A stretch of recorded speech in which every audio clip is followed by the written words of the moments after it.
Hello dears. അപ്പോൾ നമ്മൾ കോവക്ക വെച്ചിട്ടുള്ള ഒരു വെറൈറ്റി ആയിട്ടാണ് കേട്ടോ ഞാൻ ആദ്യമായിട്ട് ഉണ്ടാക്കി നോക്കുക. ഞാനൊരു തവണ പൊരിച്ചു നോക്കിയിട്ടുണ്ട്. അതേപോലെ തന്നെ സാധാരണ ഉപ്പേരിയാണ് കേട്ടോ വെക്കാറ്. എനിക്ക് ഭയങ്കര ഇഷ്ടമാണ് ഉപ്പേരി വെക്കുമ്പോൾ. അപ്പം ഇന്ന് ഞാൻ യൂട്യൂബിൽ വീഡിയോ കണ്ടിട്ട് കുറച്ചെണ്ണ മാത്രം യൂസ് ചെയ്തിട്ട് ഈ കോവക്ക പൊരിയൽ എങ്ങനെ ഉണ്ടാക്കാമെന്ന് നോക്കട്ടെ. കണ്ടപ്പം ഭയങ്കര ടേസ്റ്റൊക്കെ തോന്നി ഉണ്ടാക്കിയൊരു ഐറ്റമാണ്. അപ്പം എങ്ങനെയാണ് കറക്റ്റ് ഉണ്ടാക്കേണ്ടതെന്നും എന്തൊക്കെയാണ് ആഡ് ചെയ്യേണ്ടതും എൻ്റെ കയ്യിൽ നിന്ന് ഒന്ന് രണ്ട് അബദ്ധങ്ങൾ പറ്റി അതെന്തൊക്കെയാണെന്നൊക്കെ വരും വീഡിയോയിലുണ്ട് കേട്ടോ. അപ്പോൾ നമുക്ക് വേഗം വീഡിയോയിലോട്ട് പോകാം. അപ്പോൾ നമുക്കിങ്ങനെ അഴുക്കൊക്കെ ഉള്ള ഒരു കോവയ്ക്കാണ് കേട്ടോ കിട്ടിയിട്ടുള്ളത്. ഫ്രിഡ്ജിൽ കൊണ്ടുവന്ന് വെച്ചിട്ട് കുറച്ച് ദിവസമായി. അതിൻ്റെ മുമ്പ് കവറിൽ കൊണ്ടുവന്നപ്പോൾ തന്നെ ഇങ്ങനെയാണ്. അതിങ്ങനെ ഓരോ പച്ചക്കറീൻ്റെ കൂടെയൊക്കെ നിന്നിട്ടാണ്. അപ്പോൾ നമ്മളിത് ഓരോന്നെടുത്ത് വാഷ് ചെയ്യുകയാണ് കേട്ടോ. കാരണം നല്ല റിസ്ക് ഉണ്ട്. വാഷ് ചെയ്തിട്ടും ഇങ്ങനെ എനിക്കൊരു സാറ്റിസ്ഫാക്ഷൻ കിട്ടാത്തതുകൊണ്ട് ഞാനൊരു കോട്ടൺ ക്ലോത്ത് എടുത്തിട്ട് നല്ലോണം തുടച്ചെടുക്കുന്നുണ്ട്. ഇത് 4-5 വട്ടം വാഷ് ചെയ്ത സാധനമാണ്. പക്ഷെ സംഭവം ഇതിന്മേലുള്ള സാധനമല്ല, ഇതിങ്ങനെ മിസ്റ്റേക്കൊക്കെ വന്ന കോവയ്ക്കാണ്. ഇപ്പോൾ ഇങ്ങനെ കുറേ കാലം നിൽക്കുമ്പോഴോ അല്ലെങ്കിൽ കുറേ ഇങ്ങനെ വാടലും അങ്ങനത്തെ സംഭവങ്ങളൊക്കെയാണ് കേട്ടോ. അല്ലാണ്ട് ഇത് കഴുകായിട്ടോ പോവായിട്ടോ ഉള്ള സംഭവമല്ല. ഞാനിതെല്ലാം ഇങ്ങനെ കഴുകി തൂത്തി എടുത്തിട്ടുണ്ട് കേട്ടോ. എന്നിട്ട് ഡ്രൈ ആക്കി വെച്ചിട്ടുണ്ട്. നമ്മളെ ഉള്ള കോവയ്ക്കൊക്കെ കണക്കൊന്നുമില്ല കേട്ടോ. നിങ്ങളെ കയ്യിലുള്ളത് എടുക്കുക. അതിന് ശേഷം ഇതിൻ്റെ 2 ഭാഗത്തെ നെട്ട് കളയുന്നുണ്ട് കേട്ടോ. അതിന് ശേഷം ഇങ്ങനെ 4 ഭാഗമാക്കിയിട്ടാണ് കീറുകയാണ്. എല്ലാം അടിയിൽ കുറച്ച് അവിടെ നമ്മൾ വെക്കണം, അല്ലെങ്കിൽ അത് വിട്ടു പോരും. അപ്പോൾ ഞാനിത് ഫുള്ളായിട്ട് ഇങ്ങനെ ആക്കി എടുത്തിട്ടുണ്ട്.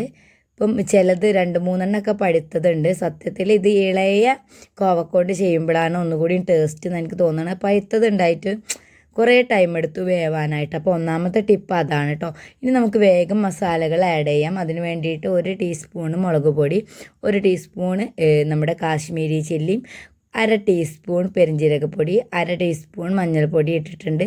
ആവശ്യത്തിന് ഉപ്പ്, തുള്ളി ചതച്ചത്, കണക്കൊന്നുമില്ല, ഒരു ഇത്തിരി ചതച്ചത്. അതുപോലെ തന്നെ വെള്ളത്തിന് പകരം നമ്മൾ വിനിഗർ ആഡ് ചെയ്തിട്ടാണ് കേട്ടോ അത് കുഴച്ചെടുക്കുന്നത്. ഇപ്പം കുറച്ചാക്കുന്നുള്ളൂ. കൂടുതലായാൽ പുളിപ്പ് നല്ലോണം വരും. ഓൾറെഡി ഇത് പഴുത്ത കോവയ്ക്കൊക്കെ ആയതുകൊണ്ട് പുളിപ്പ് ഉണ്ടാകാൻ ചാൻസ് ഉണ്ട്. ഞാനൊരു ഇത്തിരി വെള്ളം കൂടി ആഡ് ചെയ്തിട്ട് ഒന്ന് ഈ ഒരു പരുവത്തിലാക്കി എടുത്തിട്ടുണ്ട്. അതിനുശേഷം നമ്മളെ കോവയ്ക്കയിലോട്ട് ഇങ്ങനെ ഫില്ല് ചെയ്ത് കൊടുക്കുകയാണ്. എനിക്ക് ഒറ്റയ്ക്ക് വീഡിയോ ഷൂട്ട് ചെയ്യാൻ പറ്റാത്തതുകൊണ്ട് ഞാൻ അല്ലുവിൻ്റെ കയ്യിൽ ഫോൺ കൊടുത്തിട്ടുണ്ട് കേട്ടോ. അപ്പം നിങ്ങൾ സ്കൂളിലോ അല്ലെങ്കിൽ ഓഫീസിലൊക്കെ പോകുന്ന ആൾക്കാരാണെങ്കിൽ ഇത് ഇങ്ങനെ ഫില്ല് ചെയ്തിട്ട് തലേന്ന് വെച്ചാൽ മതി. അല്ലെങ്കിൽ രാവിലെ ചെറിയൊരു മെനക്കെട്ട പണിയാണ്. എനിക്ക് കുറച്ച് നേരം ഇതിമ്മ ഇങ്ങനെ പോയിട്ടുണ്ടായിരുന്നു. ഞാൻ രാവിലെ കേട്ടോ ഇത് ഉണ്ടാക്കാൻ നിന്നത്. അപ്പോൾ ഞാനിങ്ങനെ യൂട്യൂബ് ഷോർട്സ് നോക്കുന്നതിൽ ഒരു ടിഫിൻ ബോക്സ് റെസിപ്പിയിൽ ഇങ്ങനെ കണ്ടതാണ്. റെസിപ്പി അല്ല കണ്ടത്, ആദ്യം ഐറ്റം കണ്ട് ഞാൻ പോയിട്ട് ആ ചാനലത്തെ റെസിപ്പി തന്നെ നോക്കിയെടുത്തതാണ് കേട്ടോ. അപ്പം ഒന്ന് ട്രൈ ചെയ്ത് നോക്കാമല്ലോ എന്ന് കരുതിയിട്ട് ഉണ്ടാക്കി നോക്കിയതാണ്. അപ്പോൾ ഇതിങ്ങനെ ഓരോന്നിൻ്റെ ഭാഗത്തും ഇങ്ങനെ നല്ലോണം തേച്ച് പിടിപ്പിക്കുക മാത്രമല്ല ഞാൻ ചെയ്തത്.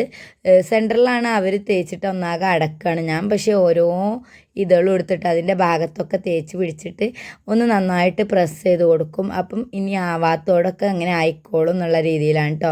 അപ്പോൾ എനിക്ക് ടൈം കിട്ടിയതുകൊണ്ട് തന്നെ ഒരു 20 മിനിറ്റ് ഇങ്ങനെ റെസ്റ്റ് ചെയ്യാൻ വെച്ചിട്ടുണ്ട്. അതിൻ്റെ ആവശ്യമൊന്നുമില്ല. അതിങ്ങനെ പിടിക്കുക എന്നുള്ള സംഭവമൊന്നുമില്ല. അതിങ്ങനെ കുക്ക് ചെയ്തെടുക്കുക എന്നുള്ളതേ ഉള്ളൂ. അപ്പം നമ്മുടെ കോവക്ക കുട്ടന്മാരൊക്കെ അടിപൊളിയായി ഇങ്ങനെയൊക്കെ കണ്ടാൽ ഒരു അടിപൊളിയായിട്ടാണെന്ന് തോന്നൂലേ. റെഡി ആയിട്ടുണ്ട്. ഇതിലേക്ക് നമ്മൾ ഓവറായിട്ട് ഓയിലൊന്നും ഒഴിക്കുന്നില്ല. അതാണ് കേട്ടോ അതിൻ്റെ ഏറ്റവും വലിയൊരു ഗുണം. പിന്നെ നമ്മൾ എന്നും തോരനോ ഉപ്പേരിയൊക്കെ വെക്കുകയല്ലേ. അപ്പോൾ ഒരു വെറൈറ്റി ആക്കാനും വേണ്ടിയിട്ട് ഇങ്ങനെ ട്രൈ ചെയ്ത് നോക്കാം കേട്ടോ. ഇനി നമ്മളൊരു സാധാരണ അലുമിനിയം പാത്രമാണ് എടുത്തിട്ടുള്ളത്, ചീനച്ചട്ടി കേട്ടോ. അതിലൊരിത്തിരി കടുക് വറുക്കുന്ന അത്രയൊക്കെ വെളിച്ചെണ്ണ ചൂടാക്കിയിട്ട് അതിലേക്ക് ഈ കോവക്ക ഇട്ട് കൊടുക്കുന്നുണ്ട്. ആ ഒരു ചേച്ചി ഞാൻ കണ്ട വീഡിയോയിൽ നോൺ സ്റ്റിക്ക് ആയിരുന്നു. അപ്പോൾ എനിക്ക് അടുത്ത പറ്റിയ അബദ്ധം ഇതാണ് കേട്ടോ. ഞാൻ നോൺ സ്റ്റിക്കല്ല യൂസ് ചെയ്തത്. അതുകൊണ്ട് തന്നെ ഇടയ്ക്കിടയ്ക്ക് അടിക്ക് പിടിക്കുന്നുണ്ടായിരുന്നു. പിന്നെ ഞാൻ ഫസ്റ്റ് പറഞ്ഞ പോലെ തന്നെ മൂത്ത സംഭവങ്ങളായതുകൊണ്ടും ഇതിങ്ങനെ ഫുള്ളായിട്ടുള്ളത് കൊണ്ടും നമുക്ക് വേവാനായിട്ട് കുറച്ചധികം ടൈം എടുത്തിട്ടുണ്ടായിരുന്നു. ഞാൻ ഇടയ്ക്കിടയ്ക്ക് നോക്കി. ഞാൻ അല്ലുവിന് കൂടി സ്കൂൾക്ക് ആക്കാമെന്ന് വിചാരിച്ചിട്ട് എടുത്ത് വെച്ചതായിരുന്നു. പക്ഷേ ഇത് കുക്കായി കിട്ടിയില്ല. കാരണം ഇത്രയേ ഉണ്ട്. അപ്പോൾ ഞാൻ കരുതി എന്തിനാ ഇങ്ങനെ റിസ്ക് എടുത്ത് ഇങ്ങനെ ഈ രൂപത്തിലാക്കണേ. എന്തായാലും ലാസ്റ്റ് ആകുമ്പോൾ ഇതൊക്കെ ഉടഞ്ഞൊരു പരിവാകും. ആദ്യം നമ്മൾ ലോ ഫ്ലെയിമിലിട്ടാണ് അടച്ചു വെച്ചിരുന്നത്. അപ്പോൾ ഒരു ഇത്തിരി വെള്ളമൊക്കെ ഇറങ്ങി ഇങ്ങനെ കുക്കാവുന്നുണ്ട്. അത് ഞാൻ കരുതി എന്നാൽ ഹൈ ഫ്ലെയിമിലിട്ടാൽ വേഗം ആവുമല്ലോ വെച്ചിട്ട് ഹൈ ഫ്ലെയിമിലിട്ടു. പക്ഷെ അതും പണി കിട്ടി. നമ്മളെ അടിക്ക് ഇങ്ങനെ പിടിക്കാൻ തുടങ്ങി. അല്ലെങ്കിൽ തന്നെ അടി പിടിക്കുന്നുണ്ട്. എങ്കിലും ഹൈ ഫ്ലെയിമിലിട്ട് പിന്നെ ഞാനൊരു മീഡിയം ഫ്ലെയിമിലിട്ടിട്ടാണ് കേട്ടോ അത് അവസാനം വരെ കുക്ക് ചെയ്തെടുത്തത്. കുറച്ചധികം ടൈം ഞാനിതിമ്മ കൂടിയിട്ടുണ്ട്. പിന്നെ എനിക്ക് പറ്റിയിട്ടുള്ള മറ്റൊരു അബദ്ധമാണ്, ഇതിൽ ഇത്തിരി എരിവ് ഏറിപ്പോയി. കാശ്മീരി കുറച്ചുകൂടിയും കൂട്ടിയിട്ട് നമ്മുടെ നോർമൽ മുളക് പൊടി കുറച്ചാൽ മതിയായിരുന്നു എന്ന് എനിക്ക് തോന്നിപ്പോയി കേട്ടോ. അപ്പം നമ്മളിതിങ്ങനെ ആക്കിയെടുത്ത അവസാനം നമ്മളത് കുക്കായി വന്നു. ഒരു വിധം ടൈമായിട്ടുണ്ട്. കുക്കായപ്പത്തിന് ഞാൻ എന്തായാലും കുക്കായാലോ വിചാരിച്ച് ഒരു പീസൊക്കെ എടുത്ത് ടേസ്റ്റ് ചെയ്ത് നോക്കി. ടേസ്റ്റ് വൈസ് കുഴപ്പമില്ല. നമുക്കൊരു വെറൈറ്റി ഒക്കെ ട്രൈ ചെയ്യാൻ ആഗ്രഹമുള്ളവർക്ക് ട്രൈ ചെയ്യാം.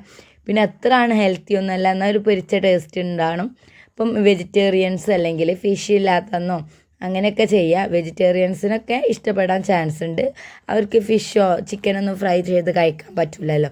അപ്പോൾ നമ്മുടെ ഒരു അടിപൊളി റെസിപ്പി ഇത്രയുള്ളായിരുന്നു. അപ്പോൾ ട്രൈ ചെയ്ത് നോക്കാത്തവർ ട്രൈ ചെയ്ത് നോക്കാം. നിങ്ങളുടെ അഭിപ്രായങ്ങൾ കമൻറ്റ് ബോക്സിൽ രേഖപ്പെടുത്തുക കേട്ടോ. അപ്പോൾ നമ്മളെ ചാനൽ ഇതുവരെ സബ്സ്ക്രൈബ് ചെയ്യാത്ത ആരെങ്കിലും ഉണ്ടെങ്കിൽ പ്ലീസ് ഒന്ന് പോയിട്ട് സബ്സ്ക്രൈബ് ചെയ്യണേ. ഞാൻ ഇത് കൊണ്ട് മാത്രമാണ് കേട്ടോ ഒന്ന് ക്ലാസ്സിൽ പോയത്. അപ്പോൾ നമുക്ക് അടിപൊളി വീഡിയോ ആയിട്ട് വീണ്ടും കാണാം. ബായ്.